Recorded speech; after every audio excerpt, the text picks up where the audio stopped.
Today we're going to learn about a new method of calculating volumes of revolution called the shell method. This is found in section 7.3 of your book. Please fill in the guided notes and follow along with each example as we go through the PowerPoint. The first example is actually one we've seen before. Let's suppose we want to find the volume of a solid formed by the region in the first quadrant bounded by the parabola y equals x squared plus 1 between x equals 0, x equals 2, and revolved around the y-axis. So just like always, we're going to sketch a picture of this so we can see what's happening. And what I want you to observe is that when we slice our strips perpendicular to the y-axis, we're going to have two separate integrals. One for the region from y equals 0 to y equals 1 because that's a disk, and then a separate integral for the region from y equals 1 to y equals 5 because that's a washer.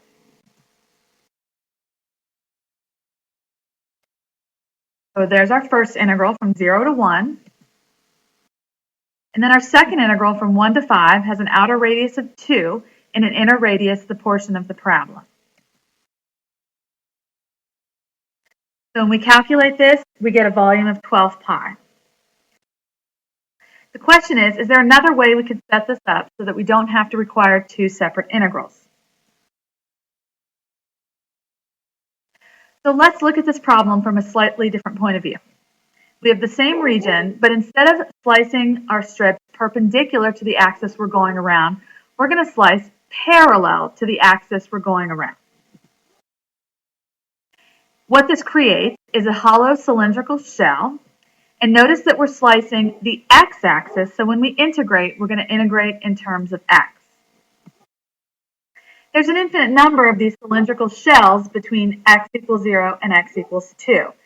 Think about this as if you had a stack of measuring cups in your kitchen, where you've got a smaller cup inside of a smaller cup and they get progressively smaller.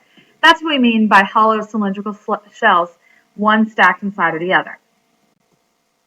How would we get the volume of one of these shells? Well, recall that the volume of a regular cylinder is just the lateral surface area times the thickness of this shell. The thickness is just going to be a small section of the x-axis called dx. How would we get the lateral surface area? Well, remember from geometry, that's the circumference times the height. So the circumference is just 2 pi r times the height, and then the thickness is going to be dx. In this example, the radius is simply how far out on the x-axis we go to draw the cylinder. So that's just going to be x. The height is how far up the y-axis we go, or the expression x squared plus 1.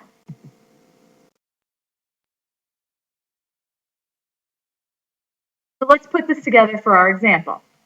2 pi x, where x is the radius, x squared plus 1, where x squared plus 1 is the height, and dx is the thickness. Since we have an infinite number of these cylindrical shells, to add them up, we're going to use the integral. So we're going to integrate 2 pi x times x squared plus 1 dx from 0 to 2. And if we calculate this, we get the same answer we had before with a volume of 12 pi. So this is called the shell method. Let's generalize this a little bit.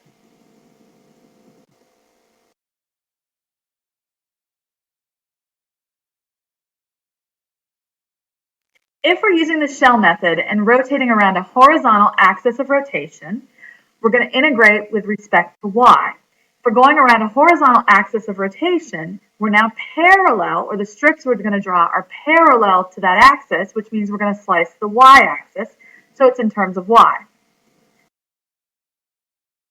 If we go around a vertical axis of rotation, like we saw in the last example, it's going to be the x-axis that gets sliced up.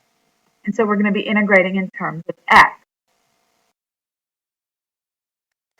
The rule of thumb to keep in mind when you're deciding whether to use discs and washers or shells, if it's easier to make your strip parallel to the axis of rotation, you're going to use the shell method. On the other hand, if it's easier to make the strip perpendicular to the axis of rotation, we're going to stick to discs and washers. Let's look at another example using the shell method. Find the volume when the region bounded by this parabola is revolved around the y-axis. So here's a little picture of what this might look like. Not exactly sure what this piece is, but it kind of reminds me of a bundt cake with the hole in the middle. And one thing I want you to observe here is that this would be very difficult, or impossible really, to get x by itself and put in terms of y. If we were doing this using discs and washers, we would have to do this in terms of y, or perpendicular to that y-axis. But this is pretty hard to do, so instead we're going to use the shell method. Because if we use the shell method, we're going to be able to integrate this in terms of x, which means we can leave this function alone. So let's take a look at the cylinder. So we've got a strip that's parallel to the axis we're revolving around, and we've got our hollowed out cylinder. Think about your radius. The radius is simply going to be the x expression, or x value, however far out you go on the x-axis, whereas the height is going to be bounded by the function itself. So we put this together using our new formula. We're going to have the integral from 2 to 8, because those are the boundaries in terms of x, 2 pi times x times the height, which is the function itself, dx. The radius is x, the height is bounded by the function, and we get a volume of 160 pi, or there it is in decimal. Let's look at another example. This time we're going to do a horizontal axis of rotation. Find the volume of the solid of revolution formed when the region bounded by this cubic function, x equals 8, is bounded, and the x-axis is going around the x-axis. So of course we always draw a picture. Here's your sketch.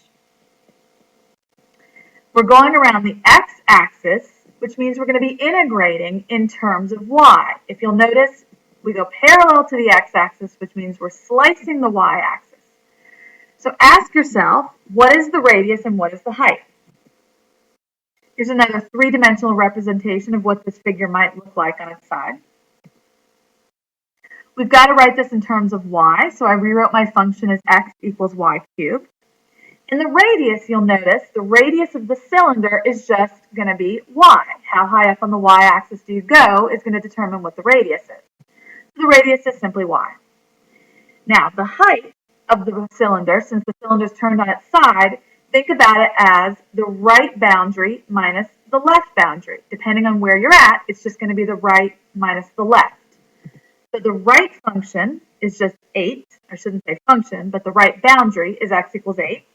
And the left boundary is the function y cubed. So our height is going to be 8 minus y cubed.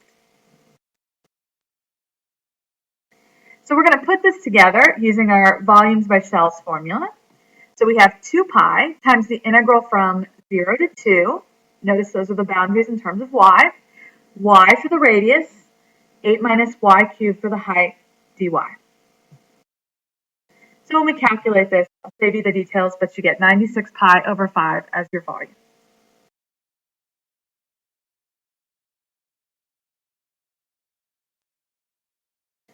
Let's look at another example, a little more complicated this time because the axis of revolution has shifted a little bit. So we want to find the volume of the solid form by revolving the region bounded by the graph of this radical function, this line, about the line x equals 6. So here's a picture of it. The function in blue is the radical. The function in red is the line y equals x minus 1. And we want to rotate this around the line x equals 6. Here's a little three-dimensional representation of what this might look like. I'm not sure what kind of shape that would be, but you can tell it's got that cylindrical shell. It's hollow in the middle. So think about what the radius of that shell would be. Well, the radius, we know it's going to be in terms of x, but the radius is just going to be 6 minus x. Think about that for a minute. If I drew the cylinder at x equals 3, the radius for that cylinder would be 6 minus the x value of 3, or just 3 units. So the radius is going to be 6 minus x. This is similar to when we were working with discs and washers and we had an axis of revolution that was somewhere besides the x or the y axis. We always had to do the line minus x, or the line minus y, and it's the same scenario here. Now, for the height, think about what would determine the height of this cylinder. It would just be the top curve minus the bottom curve. Maybe it's a little easier to see in the two-dimensional version of this. The top minus the bottom. That's just going to be the radical minus the line x minus 1. And since we're integrating in terms of x, we need to make sure our limits of integration match the x values where these two functions intersect, which are at x equals 1 and x equals 5. So when we put this together, we have 2 pi times the integral from 1 to 5 of our radius, 6 minus x, times our height, the top function minus the bottom function, dx. And when we calculate this, we get a volume of 272 pi over 15.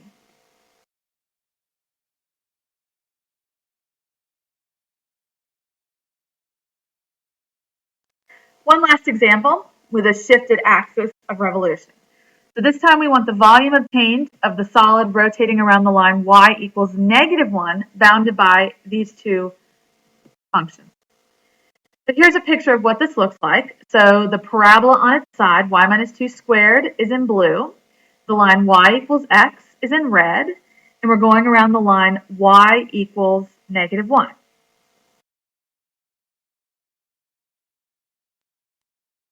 Here's sort of a three-dimensional representation of what this might look like, and here's another version of it. So ask yourself, since we're going around a line that's horizontal, we're going parallel to that, we're going to use the shell method, we're going to do this in terms of y. So the radius for this function is going to be y plus 1. That simply comes from the line y equals -1, y minus -1. Had we reversed this like we did in the last example and done -1 minus y, our result in the end would be negative. So I'm writing it as y plus 1 so we get a positive result in the end. The height is simply going to be y minus 2 squared. So this is similar to the example we did earlier where we said right minus left. The right function is the line, the left function is the parabola. So right minus left gets us the height. We do need to figure out where these two functions intersect, and we need to get the y values for those points of intersection. So you'll notice, and we could do this algebraically by setting them equal to each other, but if we look at the graph closely, we see that the intersection points occur at y equals 1 and y equals 4. So we put all this together using our new formula. We've got 2 pi times the integral from 1 to 4. And I wrote these in opposite order, but the radius, remember, is y plus 1 times the height, y minus 2 quantity squared, dy. When we calculate this, we get a volume of 63 pi over 2. And that concludes volumes by shells.